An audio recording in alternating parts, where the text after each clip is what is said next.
What's crack-lacking, guys and girls? Hopefully everyone's doing all right. I know I am.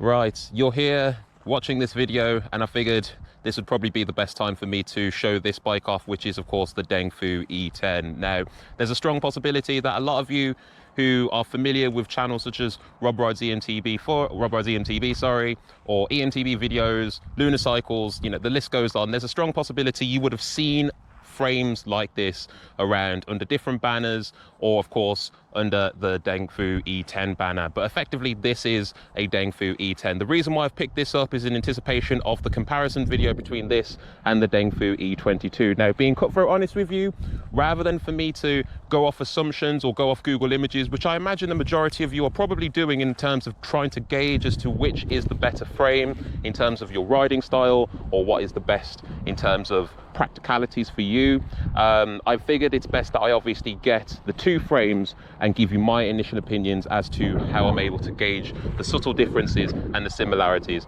between the two. And make no mistake, ladies and gentlemen, whilst these frames are from the same manufacturer and they are using the same motors from the same manufacturer, these two bikes are indeed different. Do not be fooled by the way in which I've chosen to spec this bike compared to the Dengfu E22, then that is the inherent difference. There are differences between the two. Speaking of the differences, let's go off of the build kit as to how I've chosen to build the Dengfu E22 versus the Dengfu E10. So on the E22, you'll notice that I'm running a Fox 36 fork. On the Dengfu E10, I am running a RockShox Lyric RC in 180 millimeters of travel. Basically, this has been repurposed off my second Kenevo. My second Kenevo is running a Fox 36 now, but this has just been lying around and I thought, you know what, this bike would be ideal for it. Out back, we are running a RockShox Monarch RC3 Plus. This is technically proprietary to Trek, so this is a 210 by 60 millimeter stroke. So effectively, this gives me 163.5 millimeters of rear wheel travel, as opposed to Dengfu declaring that it should be ran as 150, which is at this point I should outline that my decision to run this as 163.5 millimeters of travel, it's been mutually agreed by myself, Dengfu and Carbon Cycles that I have void the warranty. I'll say this to advocates who do this often. I'm sick and tired of seeing them saying, oh, I've overstroked it and I'm now running more rear wheel travel, because effectively what you're doing is you're advocating that it's okay to do so, but effectively from my perspective, you should void your warranty. Your decision to do that should void your warranty. And I'm going to be that guy to say, look, I'm doing it and I'm voiding the warranty. You know, moving forward, I think that should be transparent. But nevertheless, anyway, I've chosen to run this bike with 27.5-inch wheels. The reason why I've done that, I know a lot of people have gone on record saying that they like certain types of BB heights. I'm going to be honest with you, as a tall rider, the last thing I want is for me to be more top heavy. I want to be in the bike as best as possible. So in order for me to get that for this platform as well as the E22, that's why I've gone with a 27.5-inch wheel platform. A mullet configuration might do the job, hence why I will play around with that just to see whether or not it can work. But essentially, this is ideal for me. And again, over forked it to 180. Speaking of over forking, it is worth mentioning, huge shout out to Superstar Components for the 2-degree angle headset, the slackerizer, which has effectively allowed me to slacken that head tube angle and retain a somewhat decent seat tube angle. Note my saddle rail position, which of course it is more forward to try and bring me over the motor area or bottom bracket area as much as possible. You could argue that it has somewhat compromised my effective reach, but in all honesty, it's fine. It's fine. I can make it work. In fact, if anything, me being able to do this has allowed me to reap the benefits of the suspension platform, as you can see. Speaking of the suspension platform, I do have my opinions as to how I'm able to gauge it versus the E22. This is more efficient in a way, but there are tendencies where I find that the rear wheel doesn't like taking square edge hits. But you'll see that when I actually do the comparison video and you'll be able to gauge the two. So yeah, drivetrain, it's a bit different now. It was running an SLX drivetrain, unfortunately. My SLX drivetrain caught a rock and it was smashed. So yeah, so I've had to slap on a Dior group set for the time being. It's okay, but effectively I've had to downgrade it. But it works, it does the job, it's okay. You know, I'm probably not going to make that a touch-up point in order to compare between the E22 and the E10, because the E22 still rocking its SLX drivetrain, but you know, for shifting, it does okay. As for the motors, so for today, I've decided to slap in the Bafang M600. Now, I'm going to be honest with you, I've got plans for this motor. I've seen a couple of videos online from EMTB videos when they were talking about the E-Life M600S and Lunar Cycles in terms of what they've done in terms of reworking the motor. I think I know what they've done internally and programming, and that's effectively what I'm going to do with this motor as well. I tried reaching out to E-Life in order to find out more as to what they've done. They've not responded. Fair play. I've done my research. Whatever they've done, it doesn't seem patented, so I figure, look, whatever they've done compared to what Lunar Cycles have done, it's up for grabs. Anyone can do it, and if I can master it, I will gladly spread the word in case anyone wants to have a motor which can kick out 120 newton meters of torque but is street legal. So yeah, keep a watchful eye out in future content in relation to that. My bar and stem combination is a bit different on this compared to the E22. I'm running 820mm wide bars, which is the same, but these are the Race Face Atlas as opposed to the E22, which is the Bone Drogger 35 line. That has a 25mm rise. These have a 30, and you'll note, if I can get in between, my stem height is different compared to the E22. So the E22, I think I'm running 15mm spacers. This I'm only running a 5 with a 5 on top of the stem, so I'm able to run it a little bit more slammed. Again, the head tube height is increased because I'm running that 2-degree angle headset, but it's not too much of a problem. 210 one-up dropper C-post, slammed. Again, like I said, note the saddle rail position, because obviously I've got mine more forward on this bike as opposed to the E22 where it doesn't need to be as forward. Obviously the motor mount position between this and the E22 is a lot different.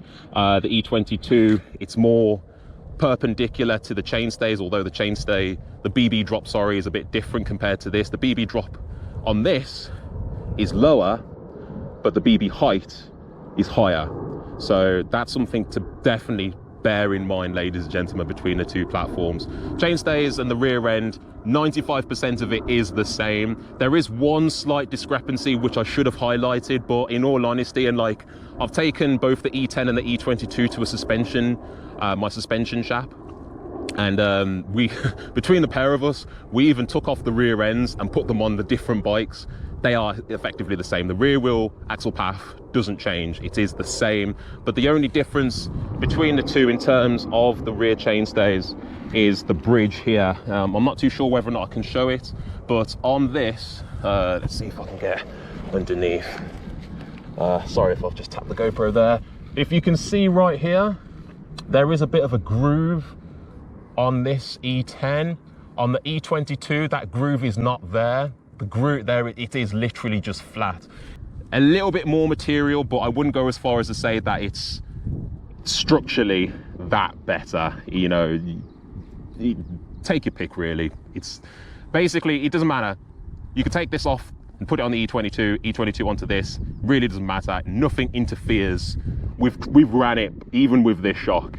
It doesn't interfere. Speaking of running this rear shock 210 by 60, there's probably about 2 to 3 mil difference in between where the seat tube and the bridge nearly collides.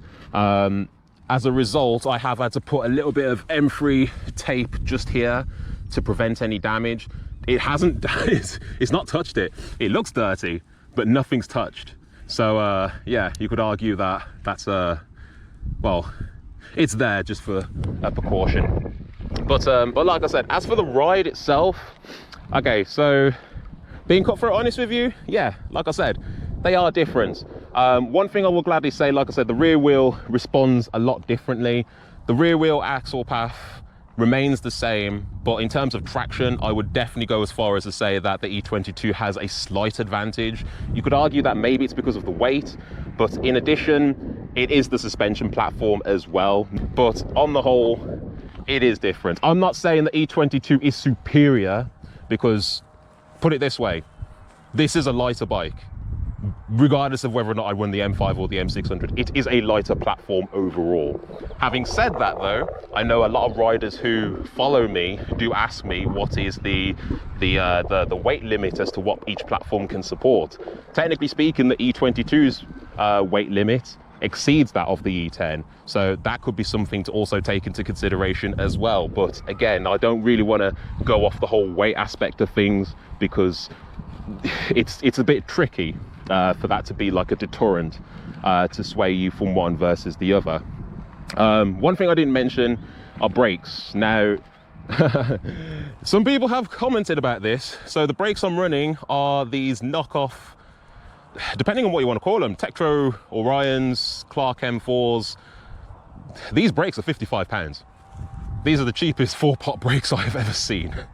And I'm not gonna lie, they work. I was surprised. I was like, I can't believe it. Like, why aren't no one talking about running these brakes on e-bikes? To be fair, actually, like, the reach adjust is limiting, but to be fair, it's mineral oil brakes. You could swap these out for Shimano levers or Magura levers for a fact and run a hodgepodge.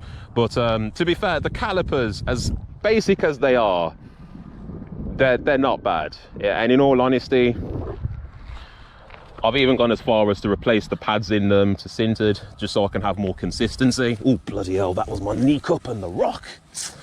Gonna feel that tomorrow. But essentially, yeah, it's a lot. The consistency is there. It's not bad. Like, I'm gonna be running these for a bit anyway, and obviously there's the front, just so you can see. But yeah, it's overall, it's not a bad bike. I'm proud and pleased that I've got the two. Huge shout out to Carbon Cycles, huge shout out to Dengfu for providing me with as much information as they have. Huge shout out to Superstar Components for the Slackerizer. Huge shout out to Leisure Lake Bikes for the 210 one-up dropper seat posts. They are my go-to place for those dropper seat posts. Huge shout out to GBK for the M600, because to be fair, I know that they're not available now, because everyone keeps on telling me like, oh, try going on GBK, but they're out of stock. Don't worry, they will be more plentiful in a stock. It's probably my own fault actually. As soon as I spread the word, actually, that's when everyone decided to go there probably. But the point being anyway is considerably lucky, and of course I will not shy away from unearthing the truth in terms of which one is better or worse, or which one is more appealing for you individually as a rider. I'm not going to do a generalization as to which one is overall better or worse. I will do my utmost to answer the question more thoroughly, just so that you can all get a better understanding, because at the end of the day, I don't want to mislead anyone. I don't want anyone to be of the belief that one is inherently better than the other. In all honesty, I feel that whilst the E22 did come out more recently as opposed to the E10, which made its debut back in 2019, I don't believe that one is the successor or the predecessor to the next. More so, they're two different platforms designed to do near enough the same, but the method as to how they execute it differs. But anyway, I'm going to wrap it up here. Hopefully this has been somewhat useful for you guys to obviously whet your appetite in order for you to stick around for future content. Again, comparison video between the E10 and the E22 will be coming out very soon, but until then, take it easy, stay safe, peace be the journey, #FABT, and I will catch you then. Peace.